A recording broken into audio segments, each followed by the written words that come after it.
The following conversations are taken from our channel membership exclusive weekly live show that we do on Saturdays from 10 a.m. Pacific Standard Time to 11 a.m. Pacific Standard Time called Members Talk Live. Find out how you can become a member and appear on the show. All of the information is down in the description below, as well as all the links to the channels of today's guests. Check them out, and I hope to talk with you very soon.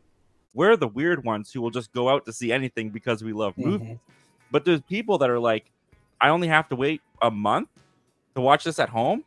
Right. That's nothing for me. I'm gonna forget about it by the time that month is over, and then it's just gonna pop up on my Disney Plus stream. Yeah, just the butter drip is just like that shot right there. I'm thinking about it. Poor movie theater workers that actually have to pour the butter on top of it. I feel bad for them. There's a rumor coming out right now that really has me concerned, because if this is true, I feel like it's kind of the death of the Pixar that we've come to know and love. Welcome to Members Talk Live. We have a full house here today. We're being joined by Have You Seen That with T, Kenny Sparks, Duh Ace Avenue, and Michael Entity. Guys, let's waste no time and just get into our first topic of today, which is this. The box office, guys. What's going on with the movies? People don't want to show up for the movies. This comes to us. What is this? I think it's from IGN, if I remember correctly, because I can't read it for some reason. But this is IGN talking about Furiosa, and not just Furiosa, but also the Memorial Day weekend, which is usually a big weekend for movies. But it says Furiosa wins the domestic weekend box office, but has the worst Memorial Day opening in 30 years. Furiosa Mad Max Saga may have defeated the Garfield movie to win the domestic box office, but it also had the worst Memorial Day opening in 30 years with $32 million.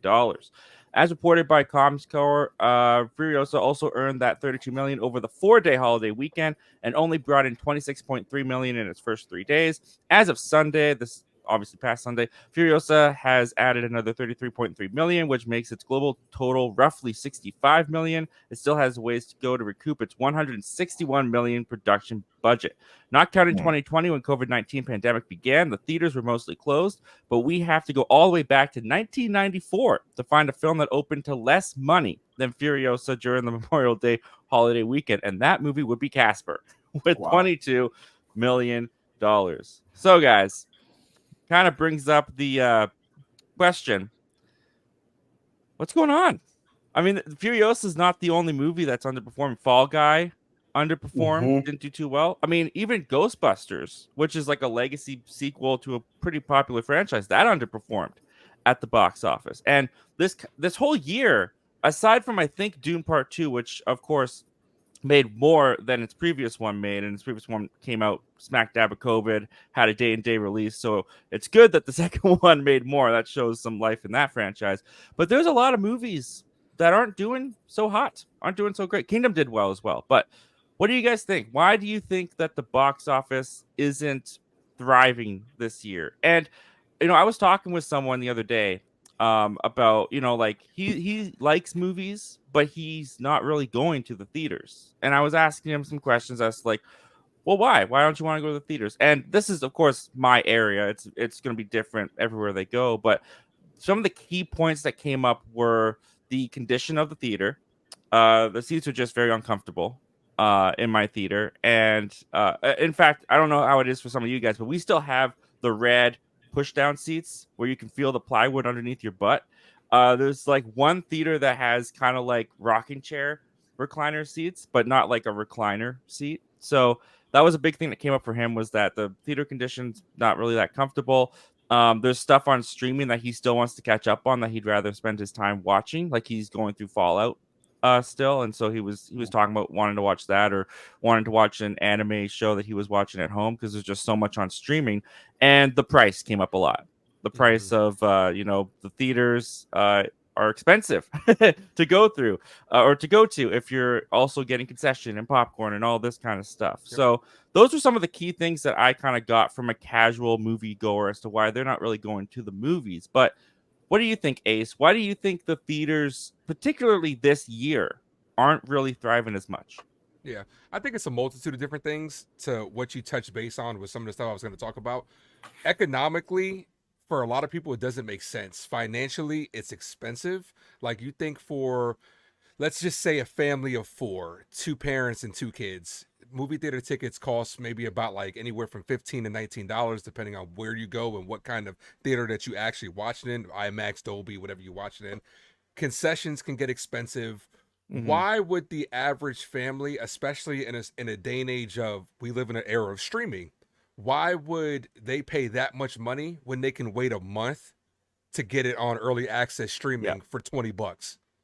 And then that pays big factors into it. And then also, movie theaters and movies aren't events like they used to be. Like we talked on your channel a couple weeks ago, like midnight releases when we had those, and No Way Home was an event. uh Barbenheimer was an event. Movies that Yep. have came out this year and really haven't had that event factor, so people aren't rushing to the theater to go see it. So it's like all that stuff that you had mentioned, and what I had just said as far as with things getting pricey and streaming services, it's just not not ideal for a lot of people unless you're a really big movie person like a lot of us are. Like me, I still think of movies as an escape from reality. To me, they're events. I plan my whole day around a Yep. good movie I want to go see, what I'm saying? And I'll do that. But yeah, I think all that pays factors into why the movie theaters themselves aren't doing ginormous numbers. I'm gonna take a different take on this. I think the economy has a lot to do with, like A said, the first time I took my kids to go to a movie, me, my wife, and my kids, I want to say I spent over $100. Right. Like, of Oh course, this wow. is the first time, so everybody wanted something. This is new to the kids. They didn't. And the second time I took them to the movies, I probably spent, around 100, like, just to get popcorn. And this is one bucket for the entire family. I don't like popcorn, so I get my nachos. Everybody Nice. get, like, we get a drink for the kid, like, plus tickets. It's around $100, right? And if you don't, for me to take my family to a movie, it has to be a fantastic movie, right? Even if me and my wife disagree on almost all movies, with the exception of a few. So that's why I go by myself. She doesn't care because she doesn't like movies the way I like movies. She rather Right. watch Real Housewives of whatever. And there are a lot of people like that, right? There's so much content online. There's so much content. There's so many streaming services, which I feel like I'm paying for all of those too. But I've that's had to another cut story back. for another Yeah. day. But like, it's so much content to where, unless it's a big back, I would say about 4 or 5 years ago, I only went to see action movies in the theater, right? I only went to go see the big blockbusters like the Batmans, Dark Knight, stuff like that, like huge Christopher Nolan movies, right? Those are movies that have to be seen in the theater. And a lot of people are like that. Like Fall Guy was a great movie. It's my personal number one movie of the year. It was a spectacle, but a lot of people didn't know that going into it. The marketing wasn't really great. Same thing with Furiosa. The marketing wasn't really great. It didn't lure you out to go to the theater to go see it. And now we're just in a different age. A lot of political things have to do with it too, like this whole woke movement. There are Mm, people who have refused to go see a Disney movie because it's quote unquote woke, right? There are people who refuse. They see something in the trailer and they're like, "Oh, I don't want to go see that because it doesn't align with my belief." There are a lot of people like that. right. There are a lot of people who are just like, they discount a whole movie for one little scene that they see in the trailer or something that they heard on the internet. Oh well, this couple's kissing in the movie, and it's like, I don't want to see that. I'm not taking my family to see that. So Right. it's a lot of factors going into what's going on with the box office, and a lot of it has to do with economics and political for some reason. That is, like, at least in America. Everywhere else it might be different, but the domestic box office in America, like, I see that happen. I talk to people like that who, like, I didn't go see that because whatever, and Yep. They're in and Canada too. it's I get hurting. that in Canada too. Well, yeah, I think part of it is the political part of it. Part of it is the cost of it, and I think what Ace mentioned is probably the biggest like piece to it, which is movies are not seen as events anymore. If I can see something, Hmm. and if I can wait 30 days to see something, then I'm going to wait 30 days to see something instead of like T spending like $100 on a ticket. It makes zero economic sense for me to spend $100 on this one event that I'm about to get on a streaming service I'm already paying for Right. in about 30 days, especially if you have kids. Now, for me, like I'm going to go see most things, right? But that's not everybody. And when I think about the way people think in terms of the event thing, would I rather go see a gigantic ship on Star Wars and Jedi fighting against each other, or Iron Man like flying with the like Infinity Gauntlet, or am I going to go see to the theater to see Love Lies Bleeding, which the experience on my home screen and my experience in the movie theater are going to be no different. There is Right. literally no difference in those experiences, and I love Love Lies Bleeding. Like that is a fantastic film, but in a lot of ways, if there's not a reason for me to see this movie on the biggest screen possible, and even if you're not seeing it in IMAX, it still feels like, well, that screen is bigger than mine, and now I'm paying for that screen to see it when I can just rent it on the A24 app for like $3.99 in like a Yeah. month or two, right? So I think that that's a large part of it. And even with something like Furiosa, I think there's not a lot of cultural currency with Furiosa, right? As much as I love Mad Max Fury Road, it's not like that movie made a bunch of money either, right? So I don't see the excitement about it. And something I was thinking about while we were talking about this was the way that Marvel and studios and the way that Star Wars hypes up their movies is not the same way in which other studios hype up their movies. When Kevin Feige comes out on stage and says, this is going to be a key piece to this event, and I know it's like part of a multiverse, but if you also have that same thing happening with, I know that Kingdom of the Planet of the Apes did well, but I think it could have did better if the person who is producing that comes out on a stage somewhere and says, this is going to be the start of the new key event to this, or someone who comes out and sees Love Lies Bleeding said, this is a film that is like this, and so on and so forth. Most of those conversations are hidden behind the doors of like Cannes Film Festival or some other film festival. Regular people don't see those events, and that kind of hype isn't generated for that. And I think if we talk about our stories, no matter what the story is, the same way that we talk about like Star Wars, if we talk about it as an experience, this is going to be an experience instead of just some, random words on a screen or for a trailer, right? If they're talked up, then you get more people excited about it. I don't know. I'm literally saying I don't know how many people still watch late night television or like the late night shows like Jay Leno. Jay Leno's off. Like, Yeah, I was gonna say. like that's the thing. Like Jimmy Fallon, I think. I don't know He's how still many around. people actually watch that and say, "Oh, I'm going to go see that movie." And that's mostly where people are sending their actors, actresses, and directors to talk about their films. And for my generation, I'm not sure how many of us are watching those shows. So I've said a lot, and I will pass it on. Yeah, no, that's true. And you brought up a couple interesting points as well that kind of harken back to what I was talking about with someone actually earlier this week as well. I think that streaming has kind of blurred the lines of where movies should go in a way. Mm-hmm. Because, you'll get, and I'm guilty of this too, you'll get trailers that come out, right? And you'll be Yeah. like, "Oh, that looks like a streaming movie." Like we've kind of given we've dubbed these movies, these like smaller movies as like streaming movies. I should be watching that on streaming. And really, when you look at blockbusters, like they were special because they were something unique that you would get in the theater, like the Mm-hmm. spectacle. But now with Disney Plus and HBO Max making almost theatrically made TV shows, you don't just have to go to the theater to get that anymore. Like Right. you have the spectacle at home. Like when Marvel drops their movies on Disney Plus, like the Marvels, for example.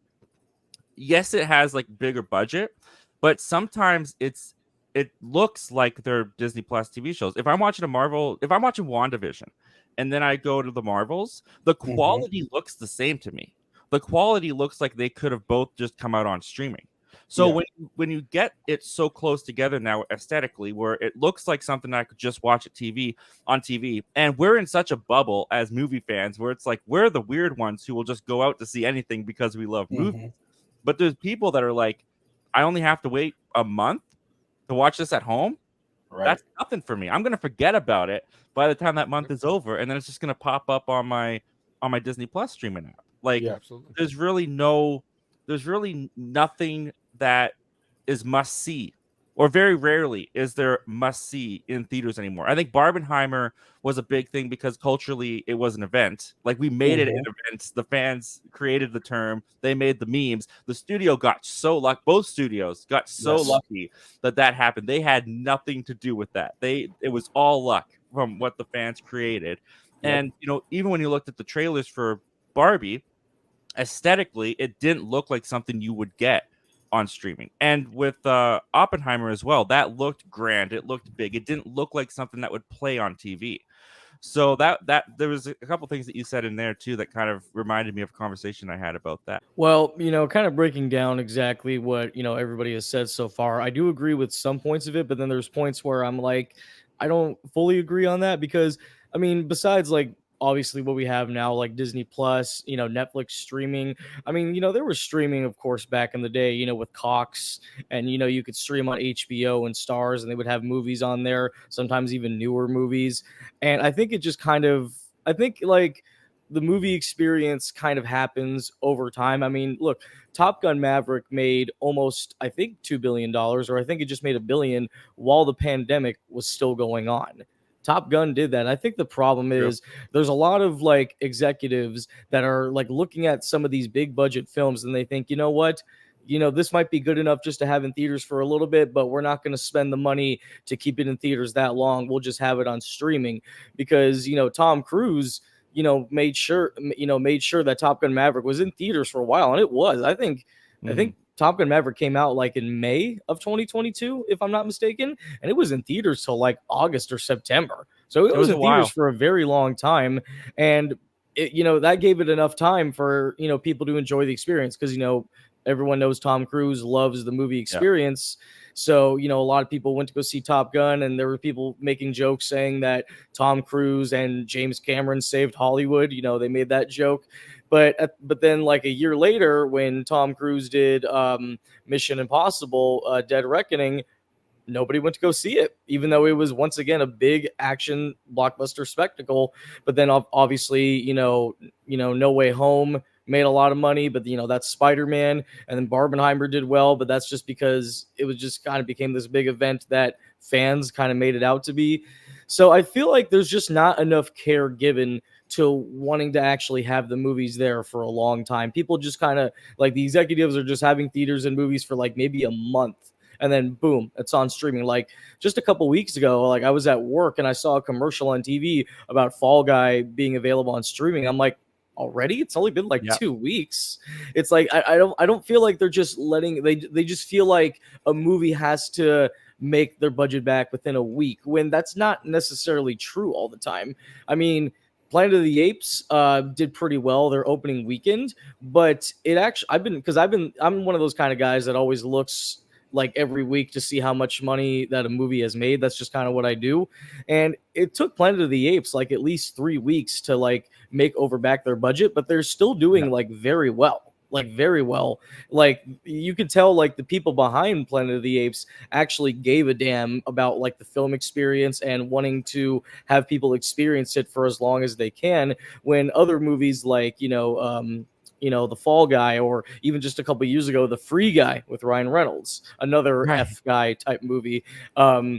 It's just, I feel like there's just not really enough care given. I mean, part of it could also be having to do with the streaming services, but I also think it has to do with just like the behind the scenes of the film too. I feel like there's just not really enough care given to it. They're willing to put millions and millions of dollars into a project, but they're not willing to let it sink in once it gets to the theaters. If it doesn't make their budget back in a week, put it on streaming. And that's kind of just where it falls in between for me. To me, it sounds like we're saying the same thing, but just in a different way, right? So you're saying that they're not keeping the movies in the theaters long enough, and that's because they're putting it on streaming way too fast, right? I think those are two sides of the same coin.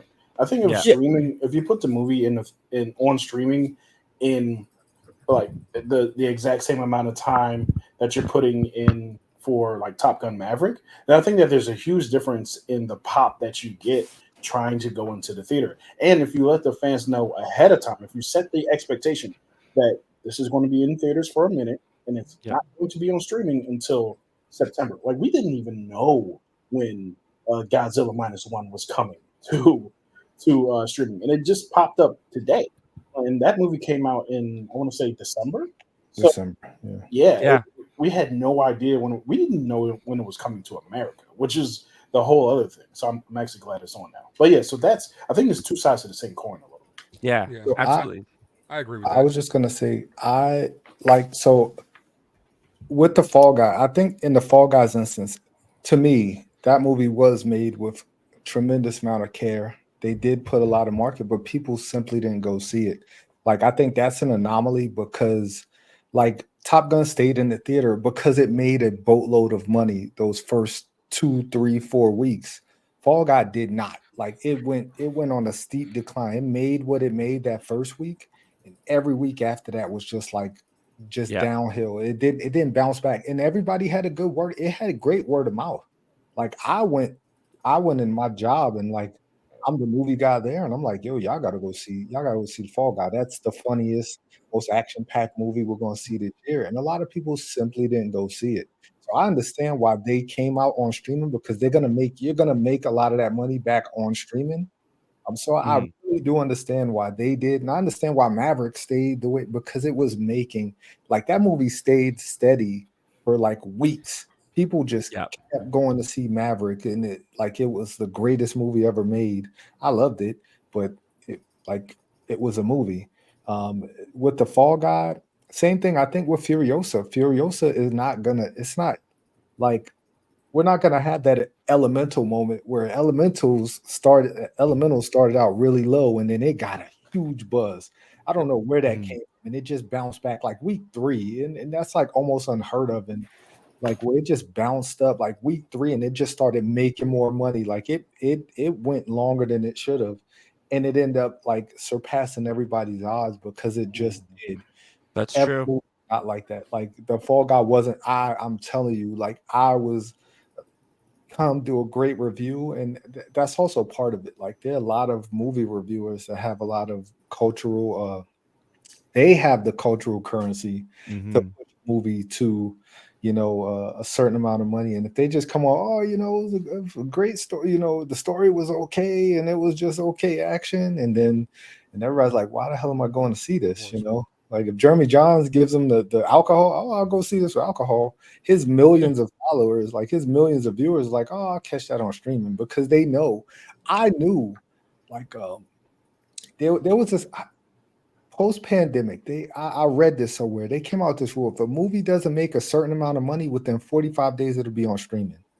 So I would Yeah. root for some movies to not, because I'm like, I'm not going to see that in the theater. So hopefully it don't make $100 million. I'm gonna be able to see it on streaming. That was my mindset because I'm cheap, right? I Yeah. got see StubHub or whatever it's called. I got that because I don't want to pay for movies like every week, and I just don't have the time. Like there were certain movies I didn't have time to go see. So I do understand. Like I completely understand your point of view, Michael. But I think that like in some of these movies, sorry about that. Some of these movies instances like it just was people just didn't go see it. Like people did Mhm. not go see the Right. Fall Guy as much as I wish they did. Because now it's gonna come on streaming, everybody's gonna love it, and everybody's gonna gush about how great Ryan Gosling and Emily Blunt is. And dude, you ruined it. Like you ruined a good opportunity to start a franchise. Mhm. That would just be really fun. I think that those two have great chemistry, and I think watching them on film in the movie theater doing what they love to do and just having fun. Like that movie was so much fun, and it disappoints me that it didn't make a lot of money. Yeah. Yeah. It's not even that like if it doesn't make money, it goes out in 45 days. Like they've shrunk the theatrical window down by half. I think it used to be 90 days, and now like contractually, if you hit that 45-day mark, it can be distributed to streaming services and VOD, regardless if it's still making money or not. Which I think is something that Christopher Nolan did really smart with Oppenheimer, because when he went to Universal, he was like, this is gonna have a 90-day theatrical way. Like this is not going out anywhere in 45 days. And it Yep. just like it allowed it to keep going and going and have those legs. But with everything said here, I am curious. I wonder what do you guys think they can do to turn this around? Like what do you think audiences need? Because I actually had a really interesting conversation again with someone this week, and I'll throw this out to you guys about um the idea of the movie star, or not even just the movie star, but the idea of celebrity. Because I was talking with this buddy of mine, and we were talking about the influence of these actors, and being A list versus D list versus C, whatever it is, right? And I was kind of like talking about how back in the day, I was at the tail end of the day, but back in the day, it was movie and it was television actor, and you were in the movies, or you were on TV, or you were like a talk show host, or reality game show host. Like there was tiers to it, right? But it all had to do with, if you were in the movies, like that's kind of where exclusively you were, and if you were on TV, you were exclusively there trying to break into movies. Is kind of like how it went. But not just with streaming, where it's kind of blurred the lines of, well, movie people are now in TV shows on your TV screen and vice versa. Like there's no line there anymore. But social media has completely changed the game of what even is celebrity, because everybody's kind of celebrity now. Like kids are growing up with the, like, I grew up with YouTubers that I've been watching for like 15 years now, and in my mind they're just as exciting to potentially meet as Tom Cruise is. Like I've grown up with a different generation of celebrity, and there's kids who are growing up with TikTok influencers and all this. Like there's so much celebrity that can anyone really have that big power of movie star anymore, when there's tons of people to be fans of now, and so many different places to get your entertainment from. I think back in the day, it was more exciting for people to go to movies because, obviously there was no phones, there was no computers. The only entertainment people really had back in the day were like maybe kids going to arcades, to swimming pools. But now, there's so much to do. It's easy for people to just wake up. I don't feel like doing anything. Netflix. Back in the day, it was such an effort. I mean, dude, back in the day, it was like a chore just to get a picture made. Like now, nowadays we take advantage of just taking pictures on our phone. But So I think true.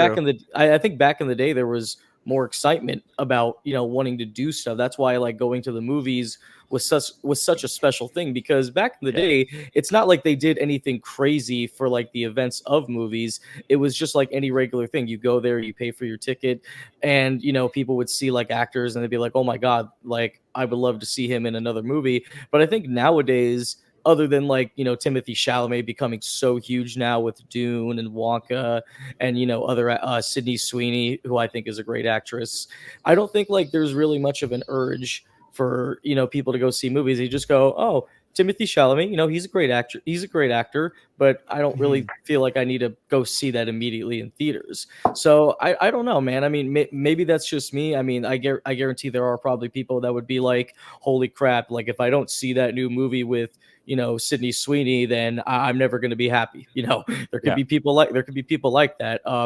But I think just for me, I think now it is just kind of generic. But me being the film buff, if I see a movie with Robert De Niro, Al Pacino, Joe Pesci, and Harvey Keitel in the same movie directed by Scorsese, the film buff in me is going to go, holy crap, I have to see that movie. It's directed by Scorsese. It has that cast.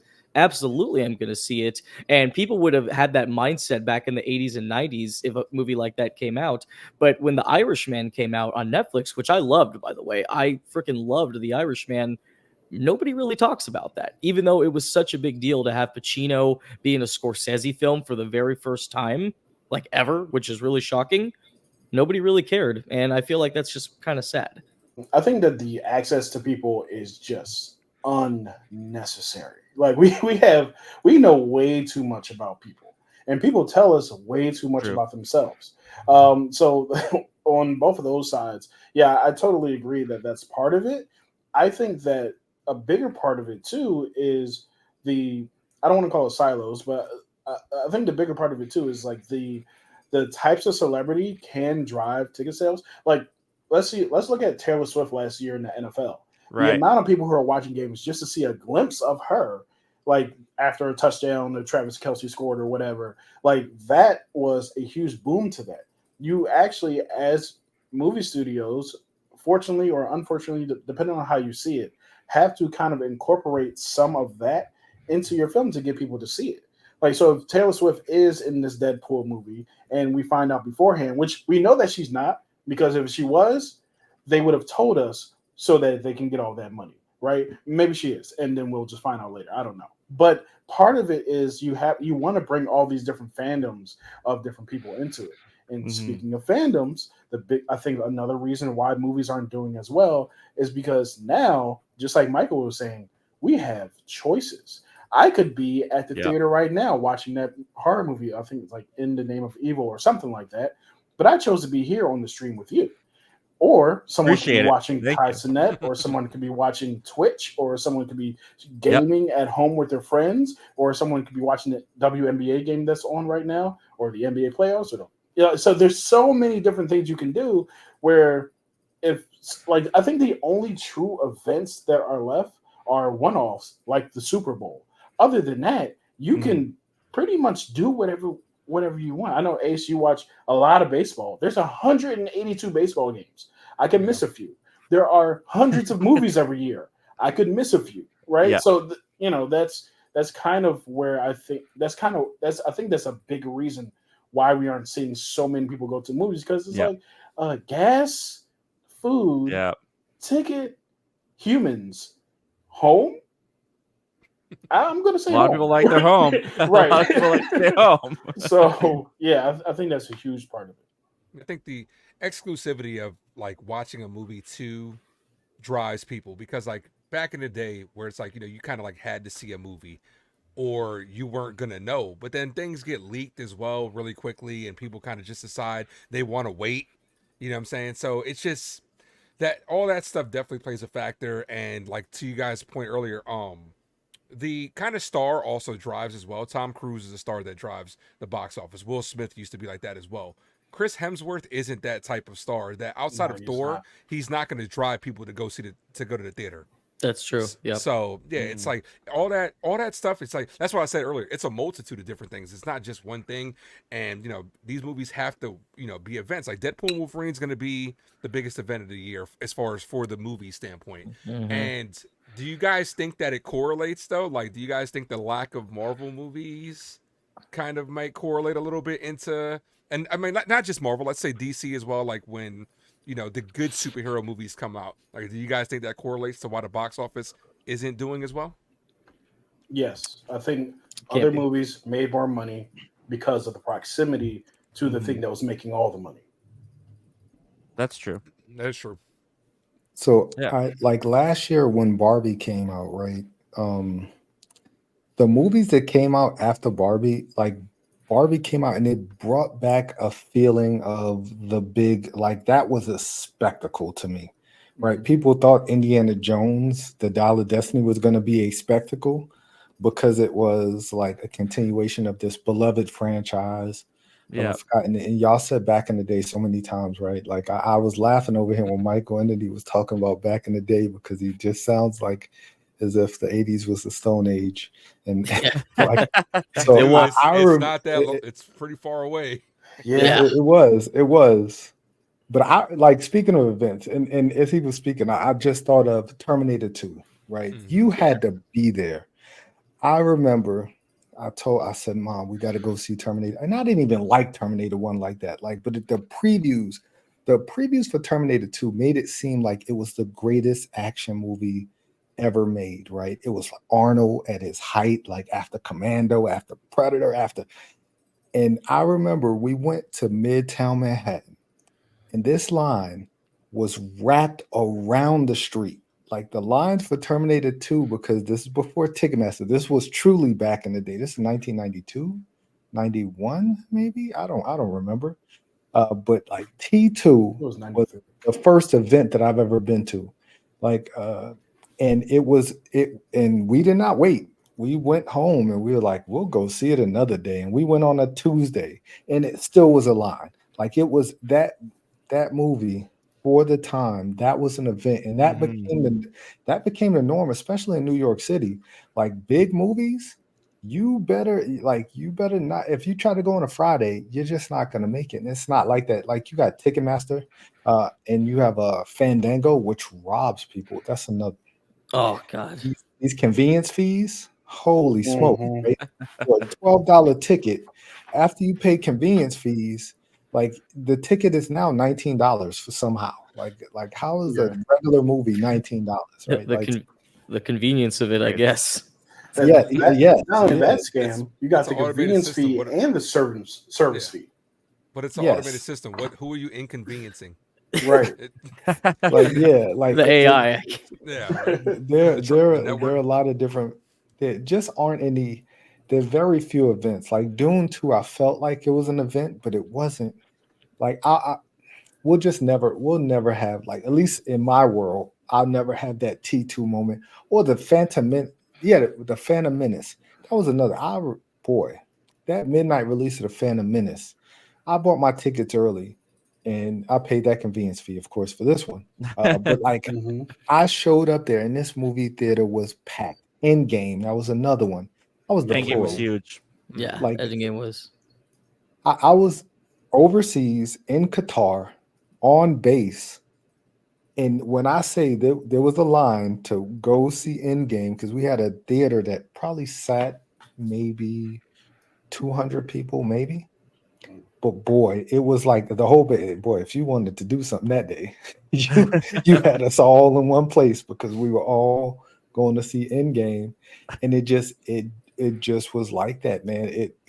Those are huge events, but they don't just have, like, new IPs don't have that feeling, right? It's usually Yeah. it's usually a sequel, and Yeah. people say, "Oh no, nobody does our original ideas." Love Lies Bleeding was an original idea, Yep. of course. Politically or socially, that movie isn't as digestible as, say, for instance, Despicable Me, which I absolutely loathe. The Despicable Same. Me movies, but my kids absolutely love them. So guess who's going to see Despicable Me for? Dad, family, but like it just they great movies. Fall Guy, great movie. I love the Fall Guy, but it Mm. just isn't that event that it should have been. It really should have, you know. We could talk about this forever, but Mhm. I Yeah. think we're gonna move on to our next topic. But this was a great discussion, and there's way more factors, there's way more things that go into this. Sure. That I mean, people were gone on the weekend, they were camping or something. Like, people don't just go to the movies. It's not the only thing people do Yep. on the weekends. So we'll see. I'm sure Deadpool and Wolverine will have us being like, "Oh, the box office is fine." But before we move on, I do want to say, Collective Movie Man's in here. Super chatting 99 cents, dude. Thank you so much for that. You're not just a member, but a super chat as well. That's beyond generous of you. Thank you so much, dude. He says that he hasn't seen a movie since Kingdom of the Planet of the Apes, so I guess that's 2 weeks that he hasn't been to the theaters. 3 weeks. Ryan's in here, our friend Ryan, saying he can't join today. He's got a family gathering, but I hope you have a great time, Ryan. Thanks for jumping in here. We're talking about the biggest news of the week. Yeah. And that is, of course, the Deadpool and Wolverine popcorn bucket. Because this Yep. thing, I mean, thank you, Dune Part 2, for starting this weird trend. Coming out with that sandworm that looked, we know what it looked like. Yep.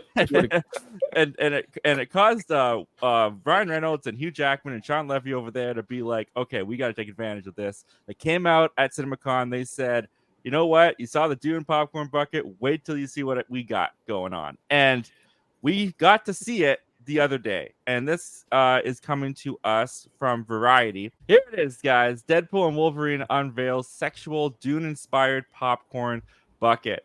Move over, Dune. There's a new bangable popcorn bucket in town. Ryan Reynolds has revealed the new popcorn bucket created for Deadpool and Wolverine on social media Thursday, and the video's just as inappropriate as you'd expect. And of course, the video is on here as well, showing us their glorious design of the popcorn bucket. Deadpool stroking it is just the cherry on the top. Fantastic. And there it is, guys. That is at least what I believe to be one of the Deadpool and Wolverine popcorn buckets. I'm with Oh you yeah, we there. got to get a Deadpool one. Yeah, we It's got a a- Deadpool one too. Oh, actually- man. It's actually pretty creepy. Like, imagine you bring that popcorn bucket home and then you didn't realize that you had it pointing to where you sleep. You wake up and you just see that staring at you. Just in the night. I'm thinking Yeah, about just it from The butter that- drip see, is this is- just like that shot right there. I'm thinking about it. Poor movie theater workers that actually have to pour the butter on top of it. I Oh feel my bad for God. them. They're gonna Oh, they're that's- gonna be traumatized. Oh, that's man. gonna suck. That's gonna be hilarious. So there you have it. That's the popcorn bucket. And here's what I'll say about the popcorn bucket. It's not as bad as I thought it was going to be. And what I mean by that is I think they're very smart because looking at it as an adult, you know what they're going for. Of course. But and I can speak hypothetically, T, you can speak to this in reality. I'm not worried about kids seeing this. Like if I had kids and this was on display at the movie theaters, I think it goes right over their head. And I think in that way, it's a brilliant design. It's a brilliant design in that way. But what do you guys think? I mean, let's just throw it out there. Was this more than you were expecting? Was this a little bit underwhelming? What did you guys think of this popcorn bucket reveal? I loved the video, by the way. Like the amount of humor that just went into the visual gag in that video makes me so excited for Deadpool and Wolverine. Because if they're just putting that effort into unveiling a popcorn bucket, oh, this movie's going to be just hilarious. But I'll throw it to you first, T. What did you think of this popcorn bucket? And as a dad who has kids, do you think that this is going to go over their heads enough to the point that if this is on display in the back of the movie theater, they're not going to think twice about it? So I'm gonna say something that might be slightly inappropriate.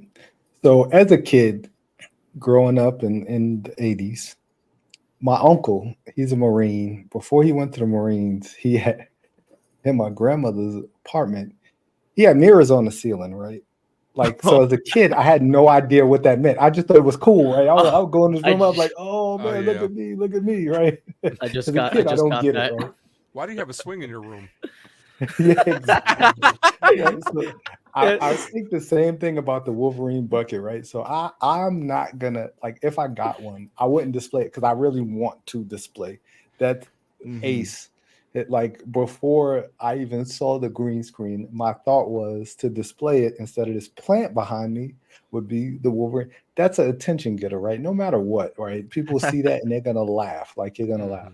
My kids wouldn't get it now, but like 10 years from now, they're gonna be like, why did you have that in your room so long? Like, what was like, right? They'll get it when they're teenagers, when they're adults, and they're like, that was just weird, Dad. Right? That's like, it for sure will go, like, it better go over the head now. They're kids. Like, they should not, like, it should not be that way.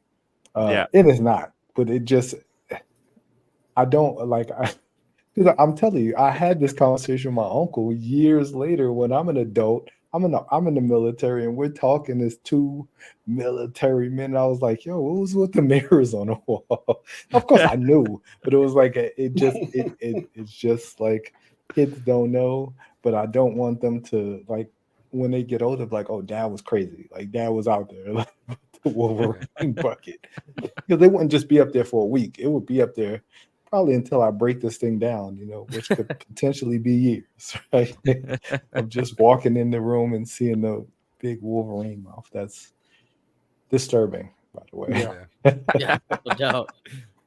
I both love and hate Ryan Reynolds for making me want to buy this.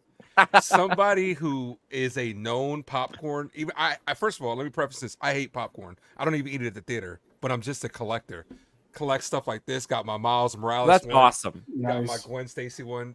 Ooh, nice. Unfortunately, they open up from the back and not the front, unlike the Wolverine one. So but it's just to the point where I'm all for it based on meme culture, because obviously you see it's going crazy. The internet's going crazy with it, and that's the type of stuff that they need to actually drive. Because like we talked about before, you don't need a bunch of trailers that are going to spoil stuff. Do stuff like this. Do stuff outlandish and over the top, because this is what this type of movie is going to be. Like I said, I am all for it, and obviously I'm going to be buying it, and I'm going to assume that they're going to have a Deadpool one as well. That would be the smart thing to do, and Yes, I'm going to be dropping a quick $50 on both of them. So that's pretty much what it's going to be. Is that how much you think they're going to cost? $50? Those two that I got, they usually run, on average, they run for about anywhere from 25 to 30. Oh, Like okay. when I got, Oh. I got my Teenage Mutant Ninja Turtle one, right? Hey, Came with a bunch cool. of That's stuff dope. for Mutant Mayhem. Oh, that's awesome. I could rock this right here. I could, put it in Naruto. I actually had to buy all four, because you can't just buy one. No. So I dropped easily like $100 on all four of them. I don't typically buy popcorn buckets like those kind. and I'm definitely buying this. And I'm going to try to see if I can. Well, I know that there's got to be a second one because there's no Yeah. way that you would deprive Deadpool fans of a Deadpool popcorn bucket, Yeah. right? I know Wolverine it's and Wolverine. It's not Yes, Wolverine and exactly. Deadpool, right? So I definitely think that there's going to be a Deadpool one, and I think Hugh Jackman is going to be the person to present. Or Wolverine's going to be the person to present the Deadpool popcorn bucket, and I think it's. I don't think it'll be like uber violent. I think it's possible because Wolverine's had it with Deadpool, and I think that's the tone that they're going to continue to go for. But yeah, I'm definitely putting it. I don't know if you guys can that run sugar. So I got a giant Miles Funko Pop, and I got Thor's hammer over Oh, there. I see Right that. where that plant is, that's where that Deadpool popcorn bucket is going, or the Wolverine one is going because I have to display it. It's going to be Yes. awesome. It's always going to be a conversation piece, right? So course. yeah, I'm excited for it. I mean, and this just brings more excitement to the movie. Now I'm excited to Yes. get to the movie to buy a popcorn bucket going into the theater. It's an entire experience now. So yeah, bravo to Marvel. I also want to specifically say this movie doesn't do what it's doing without Ryan Reynolds. Ryan Reynolds is the Absolutely. brain behind all of this. Right? Genius. Kevin Feige just has to sit back and say, "You have my permission," and then Ryan Reynolds is going to run with it. So it's all on him. Yeah, they're making it an Absolutely. event. They're making it an event, which is what the Yep. movie theaters need. And Smart. I totally agree with you though, because they have been doing the marketing in pairs. Like we've gotten a Deadpool centered trailer, then we got a Wolverine centered trailer, we got a Deadpool poster, we got a Wolverine centered poster. So yeah, there's definitely I'm totally convinced that there's going to be following a Deadpool popcorn bucket made by Wolverine coming Mhm. in the next couple of weeks, maybe like next month, the beginning of the month before the movie comes out, because that's there. We're in June, so this marketing is just gonna start to get crazy. I'm Yeah. so ready for it. Michael, are you gonna be buying this popcorn bucket, and will you be giving it to your son, or is it a little bit too much for your son at the moment? Oh man, I probably might just keep it, and then maybe in the future he'll look at it as like some ancient artifact, that kind of thing, like how the kids found the game in Jumanji.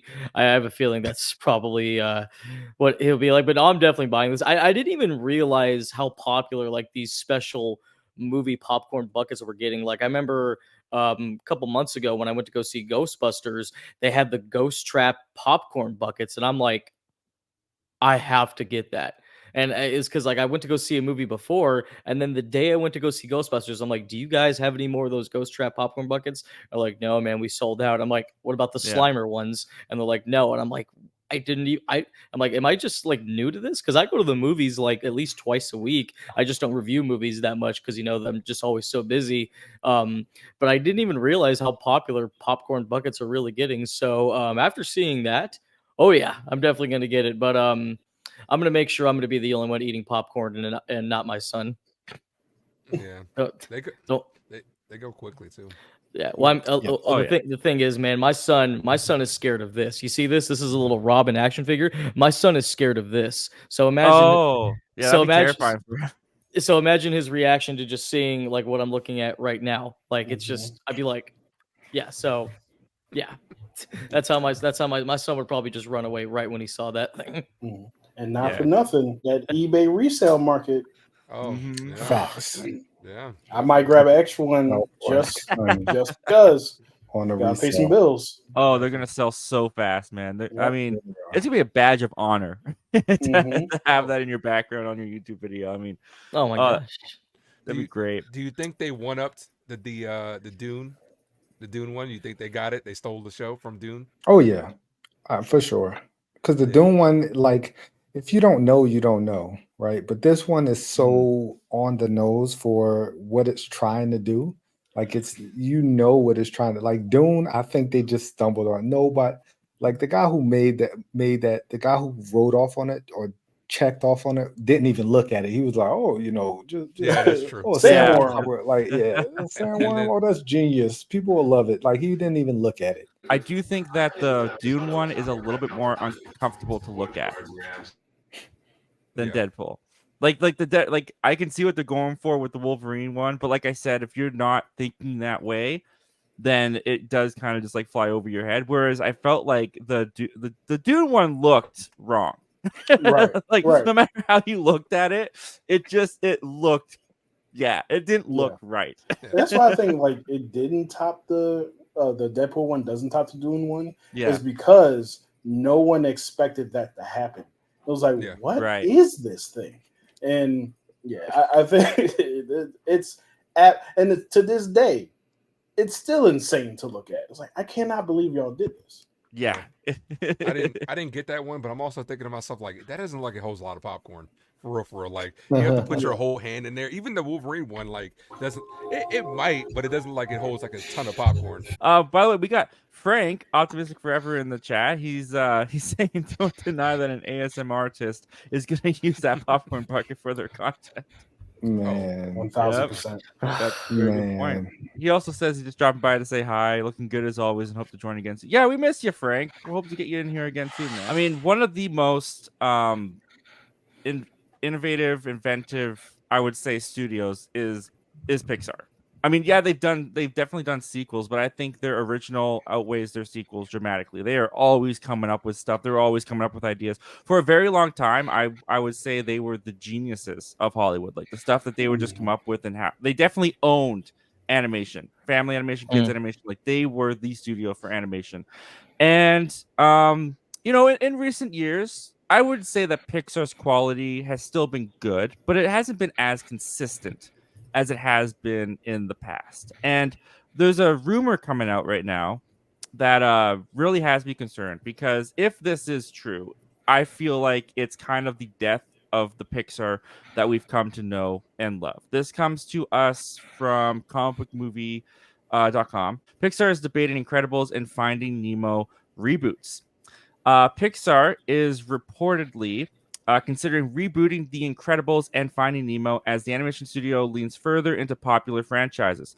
Bloomberg published a report on the state of Pixar as Inside Out 2 draws closer. In their account, they revealed that famed animation house is considering rebooting or revisiting a bunch of their storied successes in a hope to bank on existing fans.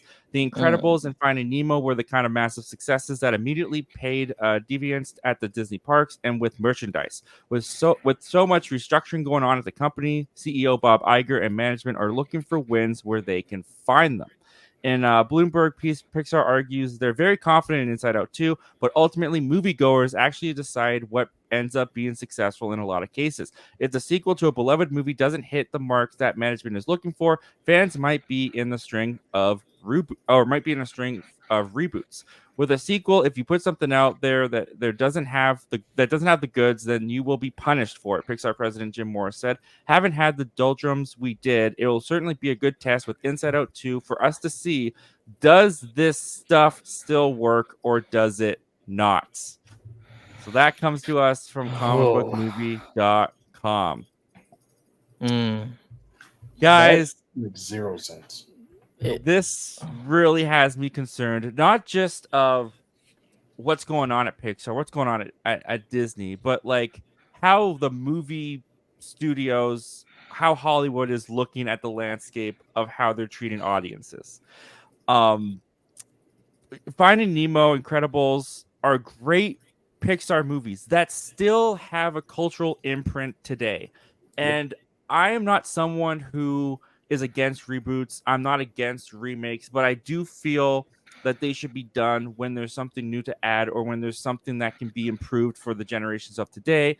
For example, I thought that, the classic one is The Thing, right? I mean, have you guys seen the 50s movie? I think it's called The Thing from Outer Space. The thing from another world. That's what it is. Yes, The Thing from Another World that John Carpenter's The Thing is a remake of or reboot of, if you can call it that. They are drastically different for the different generations of time.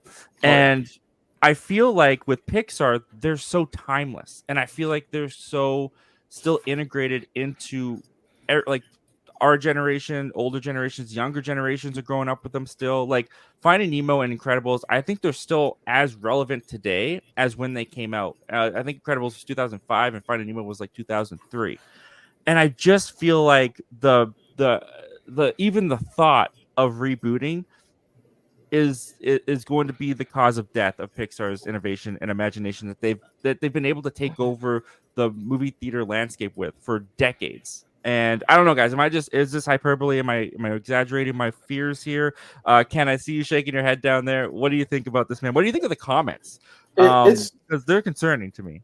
it's not hyperbole. I think that you're spot on. And I just looked it up. Incredibles came out in 2004. That's literally 20. Okay. Yeah, literally 20 years ago. That's Right. crazy. There's no good, and the sequel came out in 2018. I also had to look that up. There's no good reason to reboot it because I feel like if your sequel doesn't work, doing a reboot where you're like just reshaping or redoing the animation or trying a different way to present the same product is not going to deliver you the results that you want. If they don't want the sequel to the thing that they actually loved, they don't want a different version of the thing that they actually love. That doesn't make Right. any sense. And beyond that, I personally want Incredibles 3 before ever want Same. reboot Yeah. of Incredibles. Yeah. And I think that what was the other ones? Finding Nemo, Finding Dory? Nemo. Yeah. Yeah, I don't. I think that concept only goes but so far, and you just have to let it Yeah. lie where it is. Now, if there, and I also don't see a reason to reboot that. Now, I'm not totally against the live action reboots that Disney's doing, because I can see them translating that from animation to live action. If you're just going to reboot in animation, that makes even less sense. Like I don't understand. And all your animation looks similar. So what exactly are you doing? So yeah, that doesn't make any sense whatsoever. It's weird to see a reboot of an animation. Normally, a continuation would be something that we see. You know what I'm saying? Yeah. Like what they did with the Incredibles. But I think it ultimately comes down to money because, like you had read in that section, they're talking about merchandising and stuff like that. So to me, they're trying to capitalize off of making new money. That's what they're really trying to do. Mhm. But Pixar, to me, has been one of the better companies. You know what I'm saying? Like they have timeless movies. Like, are you telling me like if they all of a sudden said, "Yo, we're gonna reboot Toy Story"? That pissed a lot of people off. Cars, Yeah. you know what I'm saying? Stuff like that. Like, I think they just need to focus on new stories because, like T had mentioned earlier, in a non-related point, Elementals was phenomenal. Yes, it Elementals, was. in my opinion, is the first rom-com of Pixar. I thought it was one of the better ones, to be honest with you. Like, and it got a good reception, and word of mouth made that movie really good. I just think they need to focus on either, if you're not going to give us continuations like Incredibles 3, or you know what I'm saying, like, or actually make us new stories. I think you're just trying to have a little cash grab. They're like, hey, we're gonna reboot these Finding Nemo and stuff like that. It's just it doesn't make any sense.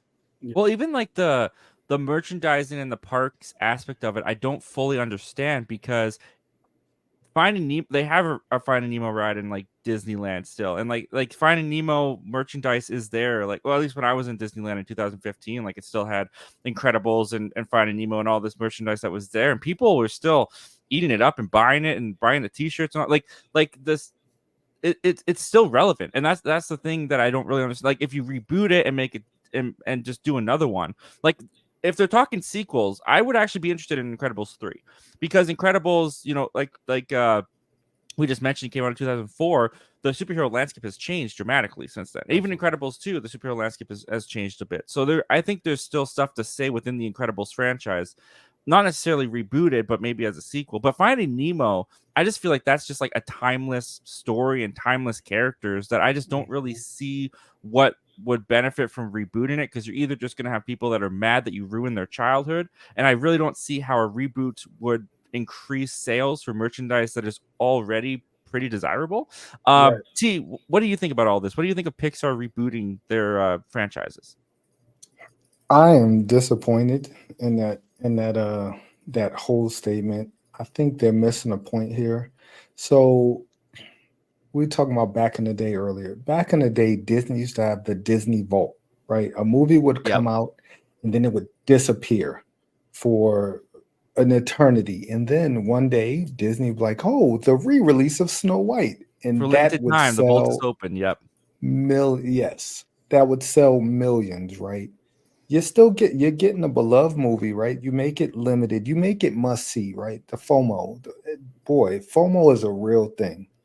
Yep. what Pixar is doing here, they're missing the point. Nobody wants a reboot of Finding Nemo, which is a time like Finding Dory. I love Finding Dory. I thought that was a great Yeah, better than I continuation of thought the it could be. story. Yes, but it didn't need to be made, right? Like when I first heard about it, I was like Finding Nemo is such a contained, well-contained story. Yeah, story like characters you love, characters you enjoy, and everybody has this great comedic timing in that movie. Um, but like rebooting it, I don't see like bringing it back out. Like people are not gonna go see Finding Nemo unless you take it off of Disney Plus, or you take it off of whatever Mhm. streaming service you have, and then that's going to upset people, and people are not going to see it because a lot of people own it on physical media, because that's another thing that Disney kind of made trendy, especially with Disney properties. Like when it came out on physical, you better get it because you never know when it's going to disappear Yeah. again. In 20 years, you'll finally get to see Snow White for the 80th anniversary of it, you know. So I don't like this at all. Like if you rebooted Incredibles, that makes zero sense when people are clamoring for an Incredibles Mhm. 3. Yep. If you can't think of original ideas, then find a new business to get into because that's your business. Like people are not gonna pay to go see a rebooted Finding Nemo unless you drastically like unless you have humans dressed up as fish. I don't see a world where Don't do that. anybody's Don't gonna. do that. I know. I'm just like it just doesn't make any sense to me to reboot it because it's such one. It's recent, right? It doesn't feel like 20 years ago. Doesn't feel like 20 years ago. My Right. kids have seen Finding Nemo, and it still holds up. It still looks great. There's no need to like digitize it more than it's already digitized. Like Yeah. I Mhm. don't see the animation leap that would make it look that much better. So I'm totally against this. I don't like Yeah. this statement just proves how they only care about money. There's no care in the property, right? And rightfully so, right? They're not in it to make things that we love. They're in it to make money. I Of get that. course. Yeah. But this is not the way. I felt the same way, and I had this debate online about when they re-release Soul and all of these movies. That should be an indicator that people don't want to see that stuff. Oh, it was released during the pandemic, and no, people see it on Disney Plus. Like they've seen it already. They've seen Find It. I'm not taking my kids to go see a reboot of Finding Nemo in a theater. It's Yeah. $100 out of my. By the time that comes out, it'll probably be $150, right? Like Yeah. Yeah. so. I watched Soul on Christmas Day because I was excited for it. Mhm. Yes, but Yeah. re-releasing it, the movies made zero money, like because Mhm. it was recent. It was really recent. Like 50 Yeah. years from now, do me like reboot it because by that time the Right. animation will be in a Yeah. totally different place probably. Yeah. But like now we're just one. It's not technology. We don't have this leap in technology. We do, but it's not that much. Yeah. Like it's not this Yeah. It's more huge. photorealistic, but I don't think Yeah. that would lend itself very much to Mhm. Incredibles or like Finding Nemo. Yeah. No, And for sure two not. things. Two things real quick. It's also okay for things to just end. It's Yeah. Thank okay you. Exactly. Yes, to Yeah. stop, right? Yeah. it And if you is. want to do Incredibles 3, age up Violet, Jack, and Dash to their college age or to their kids' age, or Yeah. even do their third or their last adventure as a young family, and then at the end of the movie, show them in their new families or whatever they're going to be doing, aged up or what have you. But end it. Like end it Yeah. at 3 and let's call it a day. I want to see 3, but it'd be great to like when Beyond the Spider Verse happens, stop. Stop it. Like end Mhm. it. Like it's okay to stop. So Yeah. I think that's kind of where movies or studios really need to focus on. They need to focus on starting well and ending well, and not just perpetuating. Because Yeah. it will. You don't want to be the Land Before Time 15. You don't want to be that. Like that. Yeah. I think those are still going.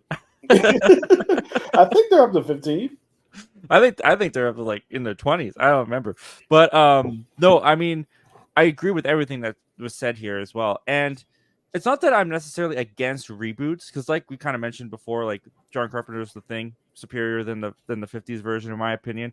So reboots can work and reboots can add for sure. But in this case, and I'm kind of starting to feel this about Disney in general, because last year they had finally lost their top spot at the box office. I think they came in second or third place. Their movies weren't hitting the way that they usually hit.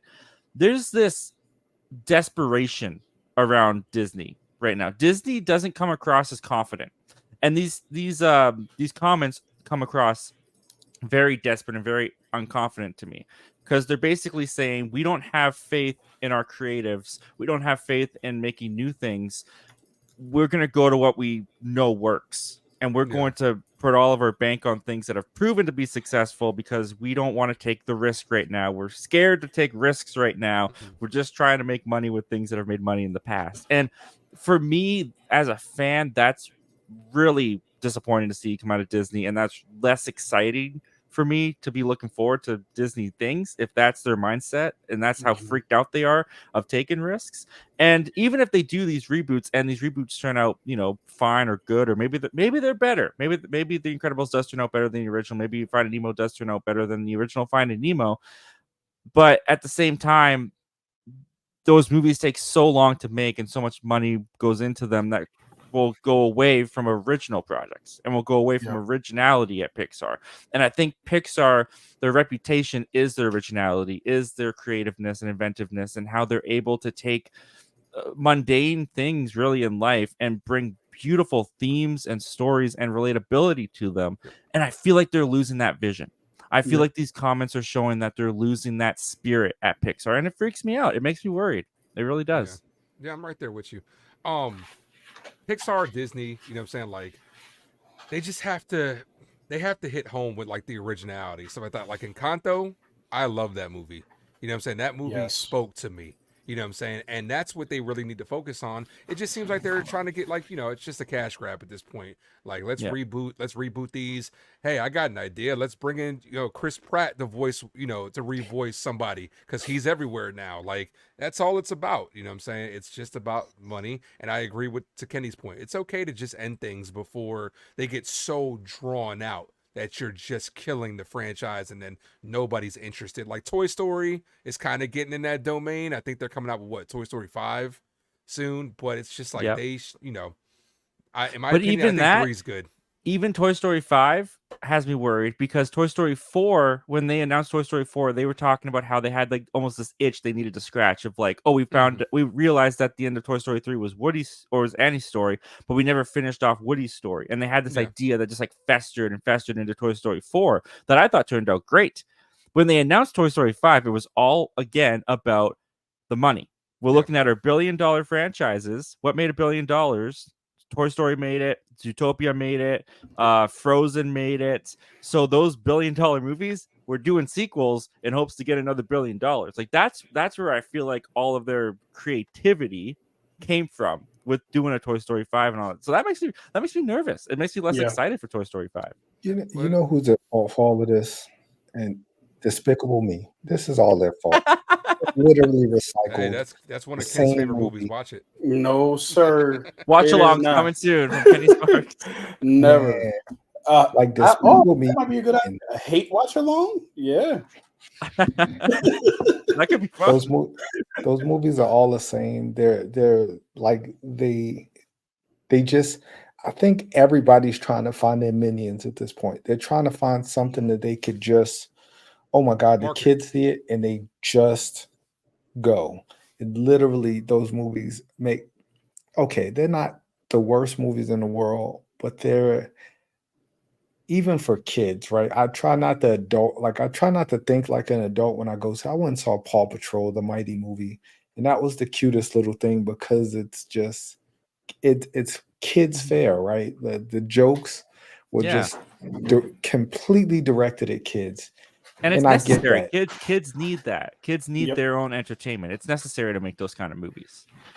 But reboot it, like I don't see any good coming from rebooting the movies. And especially Finding Nemo, like that. Incredibles, that makes no sense. But Finding Nemo makes even even less sense, right? You're just gonna find them again. You're gonna get lost. yeah, like Right, that's just bad parenting. It's gonna be like Right. it's gonna be like Right. Taken for like Disney. You know what I'm saying? Like, yeah, come on, man. exactly. Yo, Like, that is hilarious. yeah, What I is might be into um, that. Taken yeah, with Mhm. Disney. what is you guys' favorite Pixar movie? Oh man. That's always so. I always go to like one of the older ones from like when I was a kid, which is like Finding Nemo or Incredibles or even Monsters Inc. I really Monsters like, Inc. is one of my favorites. Yeah. but Monsters it's got to be Inc. one of the is Toy great. Stories, like Toy Story 2 or 3. I think for me. Toy Story 3. I cried like a baby at the end Oh, of Toy dude. Story 3. Holy Yeah. smokes, man! It's like, come on, like that was the perfect ending. Yep. Like it, I've never watched Toy Story 4. I'm not going to watch Toy Story 4. Like my kids have watched Toy Story 4, but I left the room. I'm not doing it. Like Toy Story 3 was such a phenomenal movie. It was so hard. Like it finished Andy's story. It finished everybody's story the way it was posted. Like it was a great, that was a perfect trilogy end, right? Perfect way to end a franchise, so to speak. And what, yeah, I'm out. I'm not gonna go see Toy Story 5. I'm not gonna take my kids to go see Toy Story 5. I'm gonna hide that preview from them. Like, we're just not going to see that because I don't want to be. My wife could take them, but I'm not. I don't want to see anything else Toy Story because it ended with Toy Story 3 for me. It was a great way to end that franchise. Yeah. Yeah, I'm one of the few people who does not like Toy Story 4 at all. Really? Yeah, Okay. it just didn't do it for me. The way the third one ended was absolutely perfect. And that's not to say that, Mhm. you can't make a good movie after that, but I didn't like the decision to split Woody up from the rest. Just like, what are we doing? Okay, I can see They that. are the unit, right? So it just didn't make sense to me. But as far as my favorite one, that's always, like you said, that's always difficult because it might be like, it's Incredibles is great. I love Incredibles. And one that doesn't get mentioned enough is Wally. I love Wally. Wally. Oh, Right? Wally's Yeah. fantastic. But Coco might be it. I Coco love might Coco. be my favorite one. Because it's like, you want to talk about crying? I was in there. I cried. I think Pixar has the most cries from me as a singular movie They studio. get the emotion. Yeah. Mhm. Yeah, because I was crying in Wally when I thought he wasn't going to make it. I don't know why I thought he wasn't going to make it, but yeah, like, and the same thing at the end of Toy Story 3. I was convinced they weren't going to make it, and that's good movie making. Because as an adult, you know better. You know they're not about to kill Yeah. all these toys in front of these children. You know that's not about to happen. But in my, Dude. I don't but know. I In the felt 90s, like in the 90s, you kidding? Optimus Prime, they Yeah. killed. They had no problem traumatizing us. which So- is wild, which is really wild. But yeah, so it might be Coco actually. Yeah, there's also hot take. Up isn't good after the opening scene. It just steadily Okay, declines. cut off Kenny's mic. Come on, guys. Here we Come go. on, cut. I'm not gonna say it's not good after that scene, but Yeah. I think it's incredibly overhyped because everyone doesn't think about what happens after that first 10 minutes. Yeah, it's the first 10 minutes are one of the best movies I've ever seen. It's the first 10 minutes, but after that, it's We're it about just to have a versus Kenny versus T here. So yeah. I'm gonna tell you this. One of my all-time favorites, though, Bug's Life, dude. Bugs Life was one of my favorites growing up. Mhm. I love the Monsters. Monsters University, I think, is really underrated. That's such a good one as I need well. to see that. But yeah, those movies are really, really good, man. Cars is up there as well. Cars is really good. Cars is still getting marketed today with the memes and stuff like Oh, that. Cars as well. is huge. So, Yeah. So imagine them trying to reboot that. You couldn't. Owen Wilson was perfect in that. You can't just decide you want to start rebooting stuff. Like if you want to give, this is the thing, to Zach's point earlier, with continuations and how Toy Story still had a story to tell. Why not just take advantage of streaming at this point? You know what I'm saying? If you still have other stories to tell, you know how we had Monsters Inc., Monsters University, and then they had their spin-off show on Disney Plus. Why not just Monsters take at advantage Work, of that? yeah. Yeah, just do something like that if you still have more stories to tell. Yeah. And then that might bring some eyes to the streaming platform. Not everything needs to be some big theatrical release. Do some shorts. Those, I don't think shorts this are is Pixar, but the Baymax from, I forget the name of the Big Hero 6. Oh, Big Hero Big 6. Hero 6. I would Those like to shorts see a are second one of awesome. that. Yeah, I'd like to see a second movie. I would of that. love to see a second Big Hero 6. Yeah, I'm Hero put so some effort excited into when they have that. Make another Big Yeah. Hero 6. Big Hero Yeah. 6 might be one of the best superhero products, like for real, Absolutely. like emotional, very satisfying ending, and it's like makes when you get that, when you capture that, like you have to make continuations. Like Disney had a big problem with that. Remember, like their big movies like Aladdin, Lion King, their second ones failed. You know what I'm saying? Because they just they just told such a good story and they weren't able to continue it. Pixar has been able to tell good secondary stories like Toy Story, Finding Nemo with Finding Dory, The Incredibles, stuff like that. So just give us continuations instead of reboots.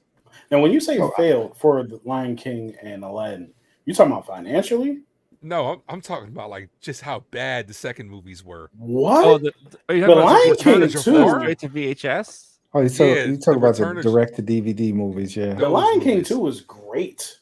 Like it's Uh. actually fantastic. It has some of the best Disney songs ever. So, and Return of Jafar is really good. It's the third one. I think it's like Prince of Thieves or King of Thieves.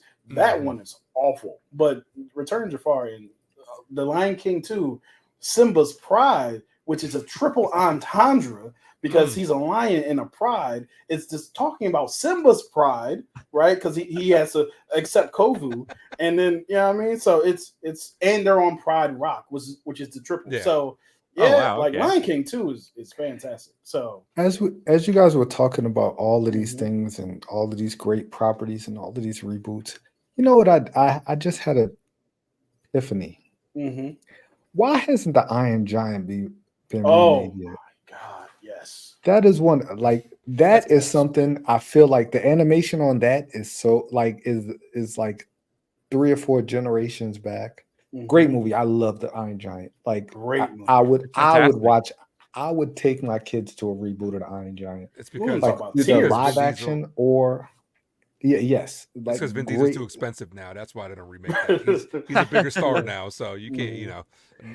Guardians of the Galaxy great paid him movie. a lot for 3 lines, so just imagine what the Iron Giant would do. Yeah. Hey, we don't even get Keith David or something. You know, one of them deep voice guys. David, Yeah. you know, Vin Diesel recorded the lines for Groot in literally every language that they put out for the movie. Yeah, I saw that behind the scenes video back in like 2014 or whatever it was. It's crazy. That's hilarious. It's one line. Come on. Oh, he's had 3. I mean, He's had you talking I am about- Groot, we are Groot, and I love you guys. And he's made a But buttload of money off that. It's not just that; it's the languages and it's the inflection of all of them because you yeah, got to say them with a certain piece of emotion. So, and it's like certain. Well, Groot is one word in every language. So, yeah. Yeah. But he probably only took Wow. a day to do it all. That's probably what Exactly. Easy It's day like in the he's office saying it for like Do you as if he think was. that he actually goes back into the studio for the sequels, or did they just reuse all the think takes so. that he did for the first movie? I think so. that he does go back in the studio for all the movies. It's probably contractually he has to. Yeah, because like I said, it's the inflection part of it too. It's like how you're saying "I am Groot." Yeah, of course. And also, if I'm him, I'm like, hey, I need to come back in the studio for this to get myself another check. Exactly. Oh, Exactly. exactly. To get that check. Yes. Exactly. And on top of that, studios are so easy accessible. Like what they did with Encanto, how they kind of like went to the actors and stuff like that. It's easy to just go somewhere and make it happen real quick. So Yeah, we don't talk about working from home. You could just send that thing in Email it. Yep. yeah, and they start hiring some of our streamers to do some of this voiceovers. You know what I'm saying? Like I'm down. Yeah. So Exactly. Also, to that point, bring back like voice actors, like professional voice actors, because I like Chris Pratt. He's a cool dude, I guess. But come on, guys, just bring back the voice actor. I'm right there with you. You know how many times you hear a voice actor, like especially when they're doing their viral trends now, and they're doing like I'm a voice actor. They do all the lines. It's like, damn, I didn't even realize that person did that. Right. And it's like, wow, like it's such a great catalog that these voice actors have. I'm right there with you. But the thing about that is Chris Pratt puts butts in seats. They know the name. Just his name. Yeah, just his name. Yeah. Like, Jack Black too puts butts in seats, stuff like that. So it's like, that's what it comes down to. Yeah. It's unfortunate, but it's true.